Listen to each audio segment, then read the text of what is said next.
Star Wars 7x7 episode 2991. All right, we are through 2 of the 3 days of the D23 Expo out at the Anaheim Convention Center, and that should be it as far as announcements from Lucasfilm and Star Wars. So I'm going to run down the major developments over the last 2 days and also talk about the new footage in the count 'em 3 trailers that got dropped during the studio showcase yesterday. Punch it.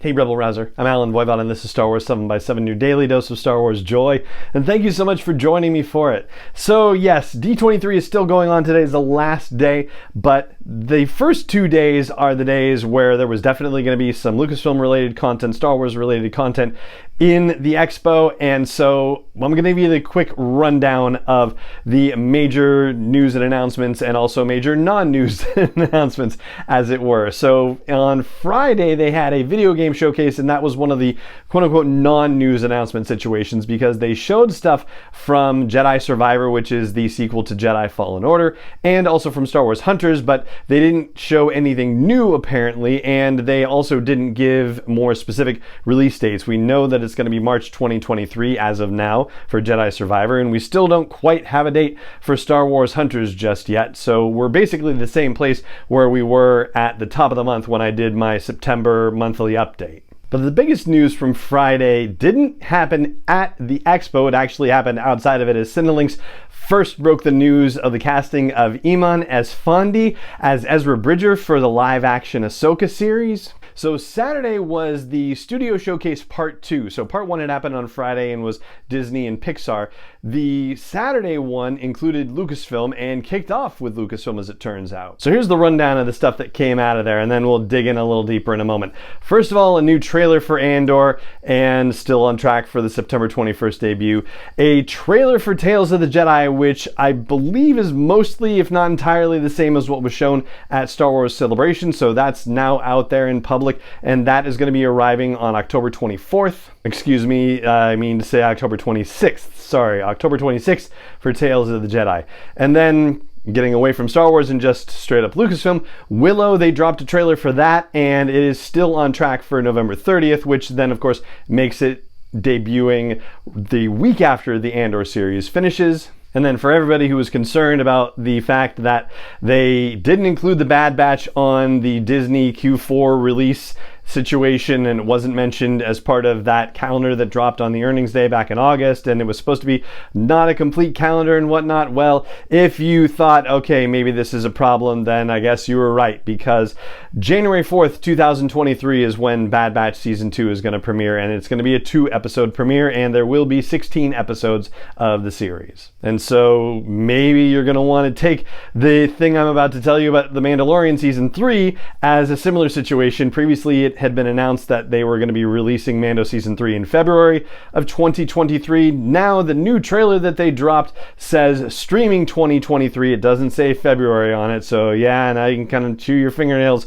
over that one. But yes, they did drop a Mando Season 3 teaser trailer, which is pretty much the same footage that they showed at Star Wars Celebration, with at least one exception that I can think of, or at least that I finally pieced together maybe. So why don't I just start there and say that the Mandalorians are going to have some infighting, basically, and according to Bo-Katan, the cult to which our Mandalorian belonged fractured their whole society, and it looks like Mandalorians are coming after the Mandalorian, and it looks like it's going to happen on Navarro. It looks like the attack scenes that we see in the trailer are happening on Navarro. And it looks like we're going to get some modifications to the Mandalorian's Naboo starfighter, because the droid port that had been hogged out, I think is how Pelimato put it, well, R5-D4 is apparently going to get into the socket at some point, because we do see scenes of Mando flying his ship with R5 in the astromech socket instead of the domed bubble and Grogu sealed in there. And those are the newest things that jumped out at me. The only other thing that I feel compelled to mention is that there's a scene in the beginning where you see these giant jagged rocks sticking out at angles, and the Mandalorian is starting to walk around those, but it doesn't really pan down to what that stuff is. And I still feel like that might be Batuu because of the fact that it looks like there's similar rock formations when you go to Galaxy's Edge at Disneyland or Disney World, and because Boba Fett and Fennec Shand are supposed to start appearing at Galaxy's Edge as part of just the in-world experience, and so they are making alterations to what's happening in the Galaxy's Edge experience, and I don't see why they wouldn't have the Mandalorian show up in part of that as well. But we actually did discuss all of this footage, or the majority of this footage, in our coverage during Star Wars Celebration. So back in May, when we did the bonus episodes talking about the footage that was shown for the Mandalorian, we've pretty much covered everything that was fit to print during those episodes. As far as Tales of the Jedi go, well, we didn't necessarily talk about that in tremendous detail, except that we knew it was going to be 3 shorts featuring Ahsoka Tano and 3 shorts featuring Count Dooku.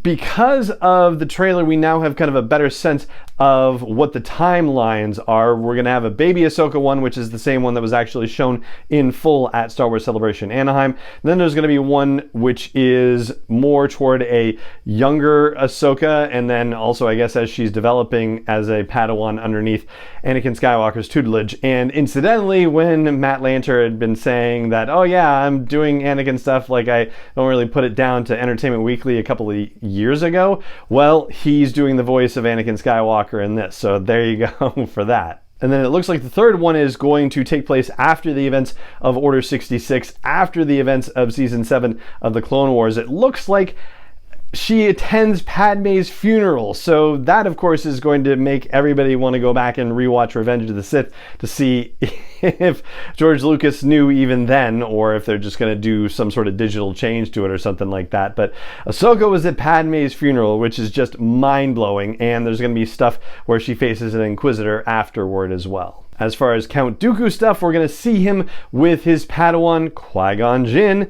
We're also going to see him on some sort of mission that involves Mace Windu, and I can't quite tell what the third short is going to be, but it does look like he's having either a practice battle or an actual battle with Yaddle. Yes, with Yaddle. Of all Jedi, they're getting Yaddle involved in things. So that looks like it's going to be very fun and exciting. And then in the Andor footage, we have that line. So we talked about this did we talk about this yesterday? I think we talked about this yesterday, where Luthen Rael and Mon Mothma are having some sort of consultation, and he says the time has come to force our hand. And I thought that was kind of an odd statement, but it was subtitled Our Hand, so I thought, okay, let's just roll with it, right? So that same line of dialogue appears in the new trailer thing that they showed at D23 and that they also uploaded online. And in that, he says the time has come to force their hand. So maybe it was an error with the captioning in the previous version, but he says their hand, and it does sound like almost exactly the same, if not exactly the same as the other caption. Like, I re-listened to both. So I think it is just their hand, and I thought, like, oh, that just sounded weird. So anyway, their hand. But in this trailer, in the new one that was dropped for the D23 Expo, Mon Mothma has a line that seems to lead right into that. She says, "Do you realize what you've set in motion?" And then she says, "People will suffer." And he says, "It's time to force their hand" situation. And so then they cut to Mon Mothma saying, "At what cost?" And because of the way it's structured, it sounds like it's part of the same conversation, but it's not. They're cutting to a different scene when Mon Mothma is having a conversation. It looks like she's having the conversation with the person that she was talking to about being an irritation, and they won't see what I'm really doing, right? That it's part of that. So she says, "At what cost?" And then it cuts to Luthen Rael going, "Everything!" like very dramatically. And we didn't talk about it on yesterday's episode, but he has a similar conversation with Saw Gerrera, where Saw Gerrera also says, "At what cost?" And then it cuts to Luthen Rael going, "Everything!" And it doesn't look like Luthen is talking necessarily to saw or to Mon Mothma in that scene. So I don't know where that's quite happening. So that's what's new and notable with the Ahsoka trailer, with the Tales of the Jedi trailer, and with the Mando Season 3 trailer. As far as the Ahsoka series, they showed a larger still photo of Sabine and the mural that we see at the end of Star Wars Rebels, so the live action reenactment of that, if you will. And they also showed a still photo of Jude Law from Skeleton Crew, but no new details about either of those and no footage from the Ahsoka series. So yeah, you know, that's what we've got there. And so that basically runs down everything. Well, you know, since we're here and it was Lucasfilm, I'll also say that they did show some Indiana Jones 5 footage that they have not posted publicly, and by all reactions online, it seems like it was very well received. And it appears that they are going to be de-aging Harrison Ford as part of this, similar to how they de-aged Mark Hamill for The Mandalorian and the Book of Boba Fett. And they're currently still on track for a June 2023 release, but they still have not revealed what the title is going to be. So there you go. That is all the news that's fit to print for Lucasfilm and Star Wars from the D23 Expo the first 2 days. Don't expect anything to be coming on day 3 here, but if there is, then we'll talk about it here on the show. And so that's going to do it for today's episode, and it just remains for me to say thank you so much for joining me for it as always, and may the Force be with you wherever in the world you may be. 7 is not endorsed or sponsored yet by Lucasfilm Limited, Disney, or 20th Century Fox, and is intended for entertainment and information purposes only. Star Wars, the Star Wars logo, all names and pictures of Star Wars characters, vehicles, and any other Star Wars related items are registered trademarks and/or copyrights of Lucasfilm Limited, or their respective trademark and copyright holders. May the Force be with them. All original content is copyright 2021 by Star Wars 7x7. We hope you love it.